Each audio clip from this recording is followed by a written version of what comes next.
Ne sois pas privé de sa présence. Allons dans le livre de Psaume 87 au verset 7. Et ceux qui chantent et ceux qui dansent s'écrient, toutes mes sources sont en toi. En d'autres mots, la paix, la joie, le bonheur, la bénédiction, bref, toutes ces choses que nous recherchons dans nos vies prennent en réalité leur source dans la présence de Dieu.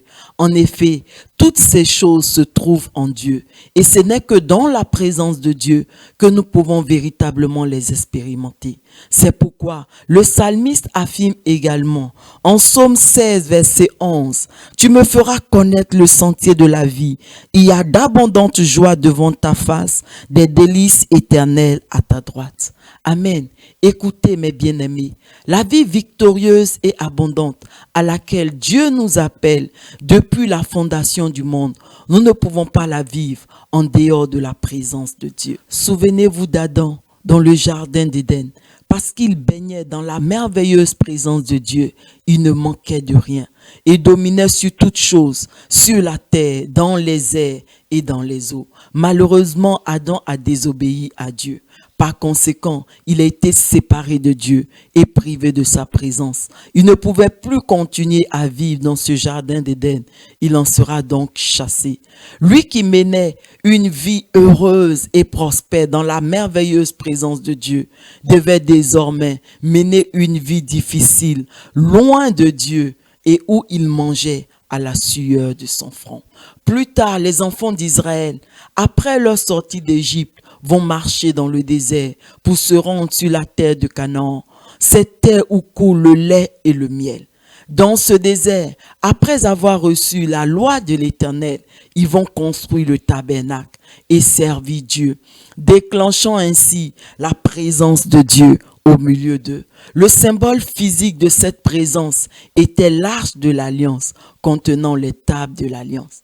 Malheureusement, dans ce désert, la Bible nous enseigne qu'ils ne vont pas arrêter de murmurer et de désobéir à Dieu, allant même jusqu'à refuser d'affronter les géants pour prendre possession de cette terre de Canaan que Dieu avait pourtant préparée pour eux. Et à cause de cette désobéissance, la Bible nous enseigne que tous ces enfants d'Israël rebelles à Dieu vont être privés de la présence de Dieu, c'est-à-dire séparés de Dieu. Nombre 14, verset 34. De même que vous avez mis 40 jours à explorer le pays, vous porterez la peine de vos iniquités. 40 années, une année pour chaque jour, et vous saurez ce que c'est que d'être privé de ma présence. Amen. Ainsi, parce que Dieu ne marchait plus avec cette génération rebelle, elle a été vaincue par ses ennemis, par tous ces géants qui habitaient sur cette terre de Canaan. Nombre 14, versets 41 à 45. Moïse dit, « Pourquoi transgressez-vous l'ordre de l'Éternel? Cela ne réussira point. Ne montez pas, car l'Éternel n'est pas au milieu de vous. Ne vous faites pas battre par vos ennemis, car les Amalécites et les Cananéens sont là devant vous, et vous tomberez par l'épée. Parce que vous vous êtes détournés de l'Éternel, l'Éternel ne sera point avec vous. » Ils s'obstinaient à monter au sommet de la montagne. Mais l'arche de l'alliance et Moïse ne sortit point du milieu du camp. Alors descendirent les Amalécites et les Cananéens qui habitaient cette montagne. Ils les bâtirent et les taillèrent en pièces jusqu'à Horma. Amen. Par ailleurs, toute cette première génération rebelle à Dieu, excepté Josué et Caleb, n'a pas été en mesure d'entrer en Canaan, cette terre où coule le lait et le miel, pour vivre la vie victorieuse et abondante à laquelle Dieu l'avait appelée. Par conséquent, elle est restée dans le désert pour encore souffrir de faim et de soif et pour y mourir. Mais maintenant, regardez mes bien-aimés, le cas de Josué et Caleb. Ils étaient dans le désert avec les autres. Ils ont combattu avec les autres. Mais pendant que les autres sont morts dans ce désert, suite à la guerre, à la maladie, aux morsures de serpents et aux piqûres de scorpions, Josué et Caleb, durant toutes ces 40 années de marche dans le désert, sont restés debout parce qu'ils étaient dans la présence de Dieu. Et dans cette présence de Dieu, la mort n'a pas pu les atteindre. Et Josué et Caleb ont reçu l'accomplissement de toutes les promesses de Dieu dans leur vie. Amen.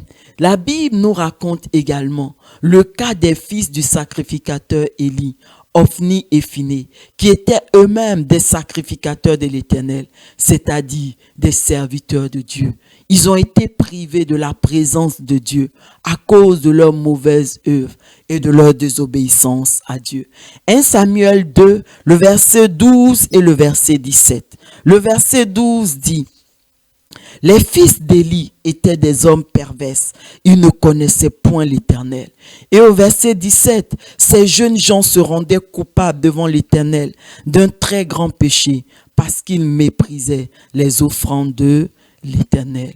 Amen. La Bible nous raconte qu'à cette époque, Israël était en guerre contre les Philistins et malheureusement était en très grande difficulté face à eux. Afin que Dieu intervienne en faveur de son peuple, Ophni et Phiné ont envoyé l'arche de l'alliance, le symbole de la présence de Dieu, sur le champ de bataille. Mais parce qu'ils étaient privés de la présence de Dieu, la présence de l'arche sur le champ de bataille n'a rien changé. La Bible nous raconte que les Philistins ont battu Israël et pire encore, ils ont saisi l'arche de l'alliance et Ophni et Phiné ont été tués. 1 Samuel 4, verset 4. Le peuple envoya à Silo, d'où l'on apporta l'arche de l'alliance de l'Éternel des armées, qui siège entre les chérubins. Les deux fils d'Élie, Ophni et Phiné, étaient là avec l'arche de l'alliance de Dieu. Et plus loin, dans ce même chapitre 4 de 1 Samuel, mais cette fois-ci au verset 10 et 11, il est écrit: les Philistins livraient bataille et Israël fut battu. Chacun s'enfuit dans sa tente. La défaite fut très grande et il tomba d'Israël 30 000 hommes de pied. L'arche de Dieu fut prise et les deux fils d'Élie, Ophni et Phiné, moururent. Amen. Ces différents récits, mes bien-aimés, nous interpellent sur l'importance de la présence de Dieu dans nos vies.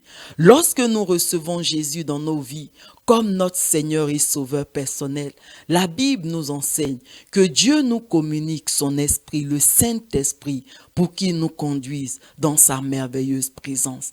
Car c'est seulement dans cette présence que toutes les promesses de Dieu s'accomplissent dans nos vies et que nous pouvons vaincre tous nos ennemis.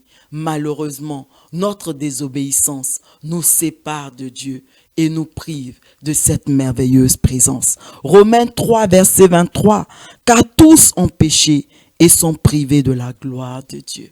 Mais écoutez, le désir de Dieu, c'est que chacun d'entre nous puisse expérimenter cette merveilleuse présence. Ne sois donc pas privé de cette présence, mais laisse le Saint-Esprit te faire y entrer et y demeurer. Si tu le désires, tu peux maintenant faire avec moi cette prière. Seigneur, je désire faire de toi la source véritable de ma joie, de ma paix, de mon bonheur. Saint-Esprit, conduis-moi donc dans ta merveilleuse présence, là où se trouve d'abondantes joies et des délices éternelles.